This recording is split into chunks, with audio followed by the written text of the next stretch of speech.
Hello, I'm Dr. Suhas Alur, and today we'll be looking into some of the respiratory medicine topics and in perspective of entrance examinations. With light to the recent examination of 2019, it's seen that most of the questions are clinical oriented, mostly based on symptomatology and clinical signs. And with introduction of clinical images, we can expect more and more of image-based questions in the upcoming exams. So I've tried to incorporate those questions and also touch upon the previous type of questions.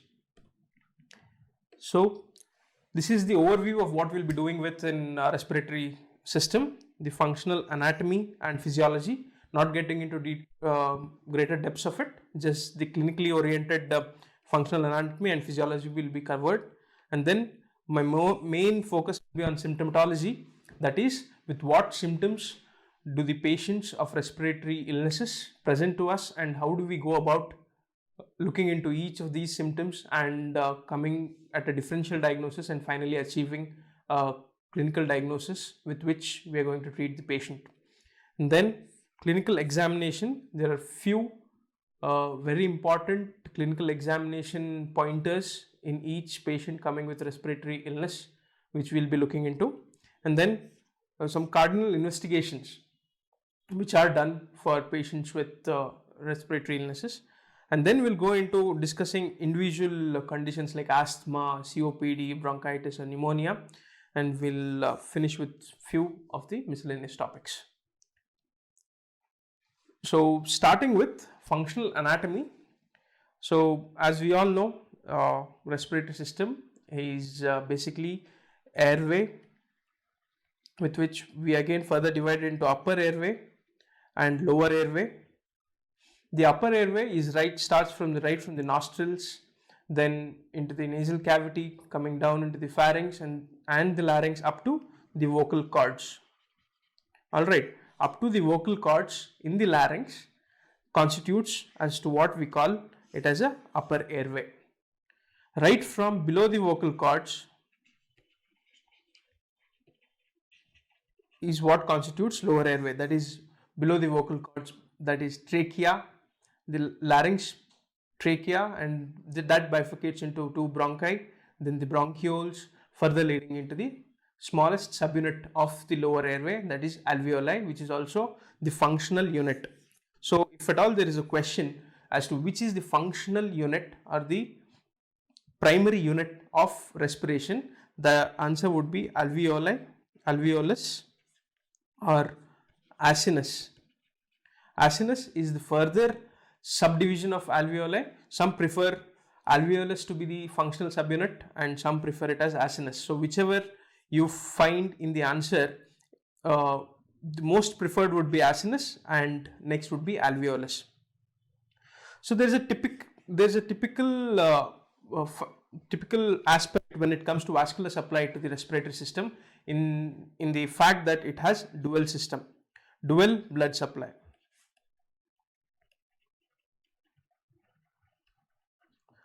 As we all know, blood supply to a particular organ has the prime application of providing nutrition, that is giving oxygen and nutrients in the form of glucose and other precursors for nutrition and energy requirement, and collecting the metabolites in form of carbon dioxide from that particular organ to the excretion. Since lung by itself is the organ of oxygenation, it has dual vascular supply. First, supports in nutrition, that is as same as to any other organ, like let's say muscle. There is an arterial supply which brings the oxygenated blood from the heart and then nutrition from the gut and then supplies it to the muscle, and deoxygenated blood as well as other metabolites are taken from the vein back to the heart. So the nutrition part of the first aspect of vascular supply, nutrition aspect, is carried by bronchial vessels. So they are again artery and bronchial vein. So there is a bronchial system wherein bronchial artery and bronchial vein take in the oxygenated blood to the bronchi and all the other functional units of the lung supply them with oxygenated blood and nutrition and take back the metabolites and carbon dioxide from there back to the heart. And the second one is what is the primary function of lung, that is oxygenation of blood. So lungs, the most important function of lungs is to provide oxygen to the blood, that is from the atmosphere when air is breathed in, and then the oxygenation happens at the functional unit, that is the alveolus. So for that the blood supplies pulmonary vessels, that is pulmonary artery and pulmonary vein. There are some peculiarities about these pulmonary arteries and pulmonary vein which we have dealt through in detail while discussing cardiovascular part. So this pulmonary artery and pulmonary vein does not supply the nutrition aspect of the lung. However, they are the functional aspect, that is involved in oxygenation.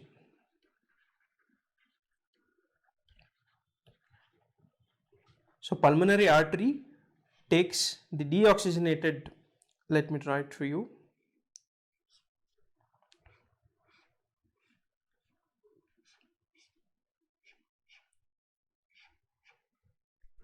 So this is the pulmonary artery originating from the right ventricle. So as we know, the deoxygenated blood from the entire body comes through the superior vena cava and the inferior vena cava and comes to the right atrium, from the right atrium to the right ventricle, from where it is pumped into the pulmonary trunk, from where it goes to the right and left pulmonary arteries, goes to the alveolus. There oxygenation of this particular blood occurs, and from there pulmonary veins come and drain into the left atrium. From the left atrium, blood goes into the left ventricle, rest from the left ventricle, oxygenated blood travels to the rest of the body. So this dual vascular supply is very important. And another tricky question which can be asked, which might be very easy and confusing, is what blood is carried by pulmonary artery? So it is deoxygenated blood. And pulmonary veins in fact carry oxygenated blood back to the left atrium. Alright, so with this background, we will look into the oxygenation with respect to physiological oxygenation basis. Before going to that, some of the respiratory muscles which I wanted to highlight. So now looking into the respiratory muscles which aid the process of inspiration and expiration. So always there is this so primary muscles, these are subdivided into primary muscles and secondary muscles. Primary muscles in the sense when an individual is undertaking quiet breathing. So when he's just sitting around watching TV or doing some regular chores, so that is when you use only your primary muscles, and the secondary muscles are used when an individual exerts. So maybe sprinting for 100 meters or 200 meters, and then you use these accessory muscles or secondary muscles. These are also called accessory muscles because otherwise for regular day-to-day activities they are not used. They come in for the extra needed effort of breathing in terms of stress, that may be sprinting or doing any heavy exercises, or in disease whenever a patient is in respiratory distress. So the knowledge of these primary and accessory muscles is important to also evaluate a patient whether patient is in actual respiratory distress. So the primary muscles for inspiration and expiration. In quiet breathing, expiration is a passive process. I'll tell you as to how this is possible in the subsequent slides. However, inspiration is an active process and it happens by contraction of diaphragm and external intercostal muscles. The intercostal spaces, that is between your two ribs, there are muscle groups, one arranged on the outside and one arranged on the inside. The one arranged on the outside are called external intercostal group of muscles, and the one arranged inside on the inside are called internal intercostal group of muscles.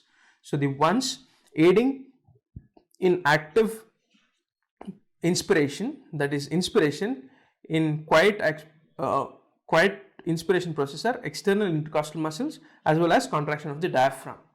Diaphragm is a dome-shaped structure at the base of the lung. So whenever it contracts, it's a dome-shaped structure. Whenever it contracts, it flattens out. So increasing the intrathoracic space. Also, this increase in intrathoracic space reduces the intrathoracic pressure, which allows suctioning pressure wherein the air travels through the nostrils and gets into the lung parenchyma. And since I've already told you that expiration is a passive process, the lung recoils on its own, and the air, because of the increased pressure in the intra-alveoli, because of the recoil of lung, is expelled out through the airways, and hence expiration is achieved.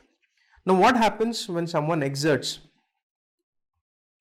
or let's say patient is in distress?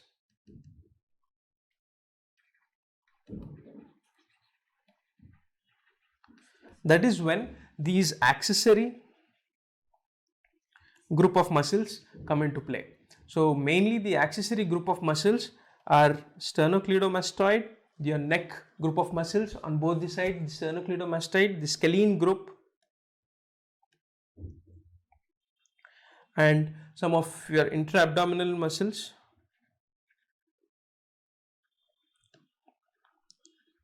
Actively contract to produce rapid and deep breathing, which is required to sustain the increased demand, as in case of exertion, that is sprinting for 100 meters or lifting heavy weights, or in case of diseases when the oxygenation process is hampered.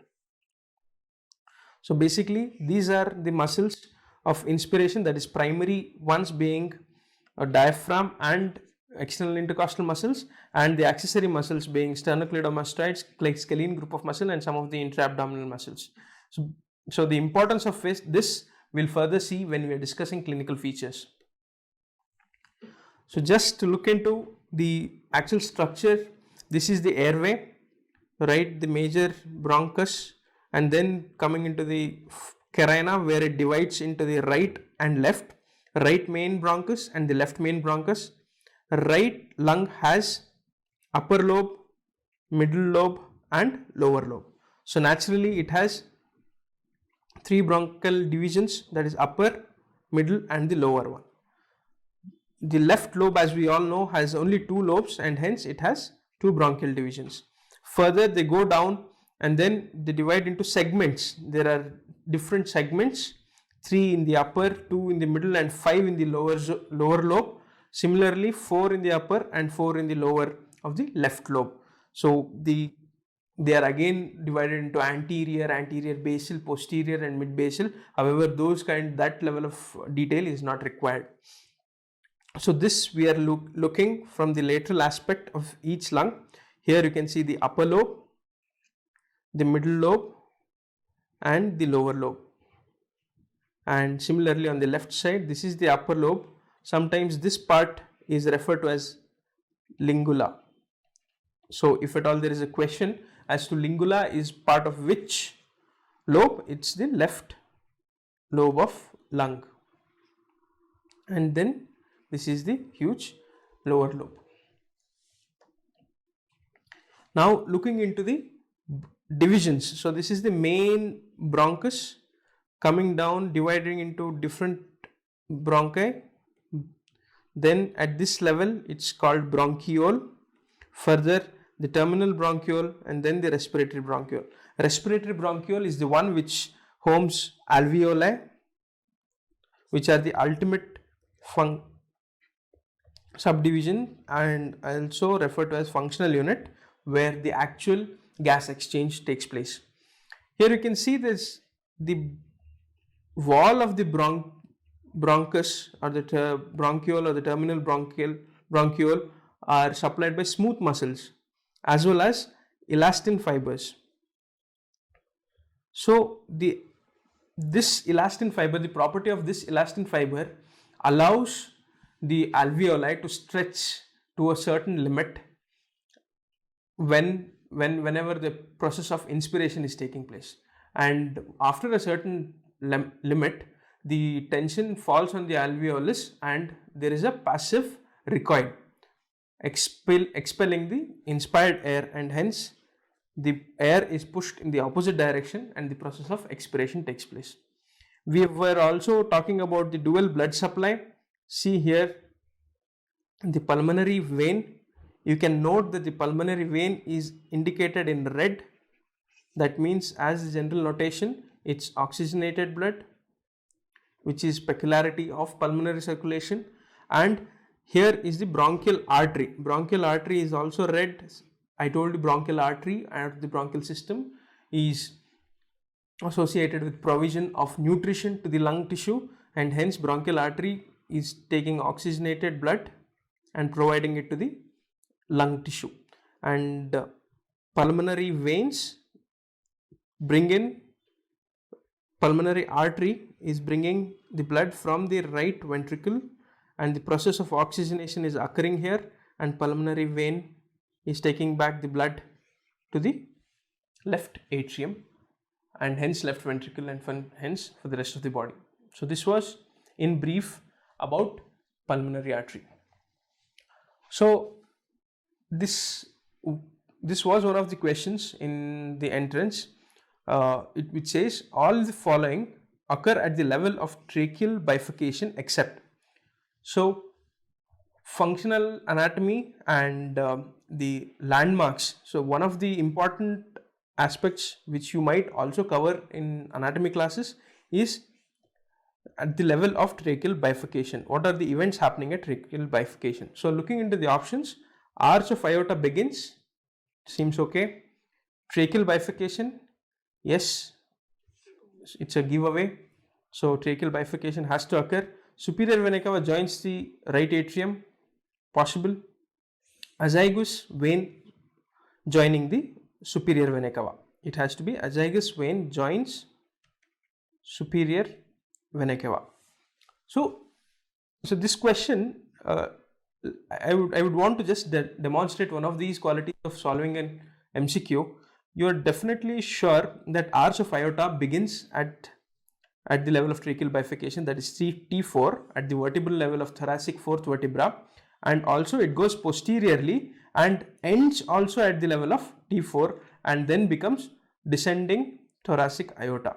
Okay, so this we are completely sure that okay, tracheal at the particular level arch of aorta begins. So tracheal bifurcation, this is a giveaway, so this option is definitely not valid. So now you will have to use your common sense and choose an answer between these two. So even if you're not sure, superior vena cava joins the right atrium at T4 is what is the option, and azygous vein joining the superior vena cava. If you go back to our discussions when we were talking about JVP, we were talking about measuring the JVP from the Louis bond angle. So T4 also is at sternal angle, and we were measuring JVP, putting the patient into 45 degrees from the right atrium at this sternal angle, and then taking the value. So indirectly you have to derive that superior vena cava might join the right atrium at this T4 level. So, and azygous joining the superior vena cava has to be higher up. So this is the way you come to an answer by going back to the concepts that you have learned with respect to some other topic as well. You need not study anatomy as an isolation. You can bring in clinical medicine and then make sense, make interconnections, and try to remember and get to an answer in the exam. So this was just an example as to how questions from functional anatomy or clinical anatomy can be worked out. So that's what. So the level of sternal angle, there is T4 arch of aorta beginning as well as ending. Then there is tracheal bifurcation and SVC also joins the right atrium. Now looking into the physiological aspect of respiration. Again, I'm not going into the depths, the pressures and how the actual process of diffusion occurs. Whatever is required for the purpose of clinical medicine, we will look into it. So physiologically, the function of lung is primary function is ventilation. Perfusion occurs to the lung and then the diffusion of gases, and we'll have to look into as to what is the role of upper airway.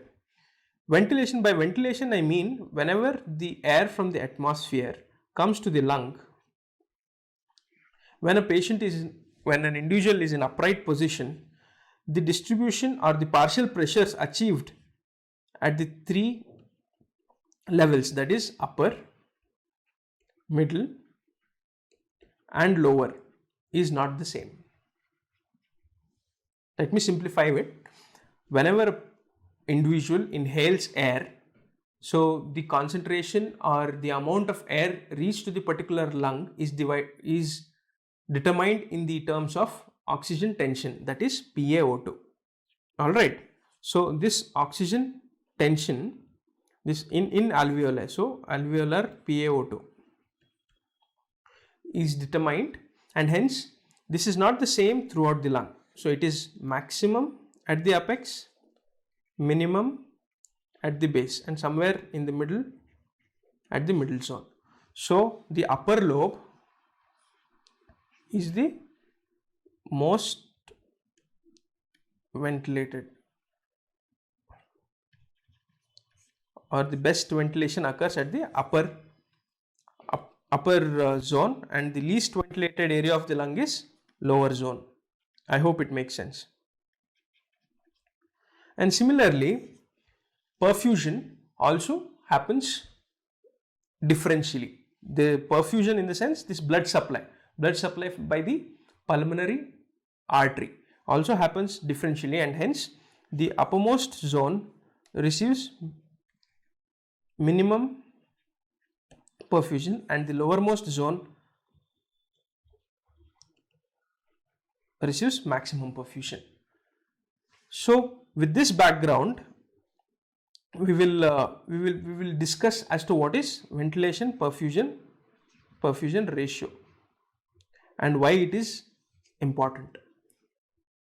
Just try and understand and remember that the different zones of lung, that is upper, middle and lower, have differential ventilation as well as differential perfusion. With respect to ventilation, the upper zone has best ventilation. With respect to perfusion, the lowermost zone has best perfusion.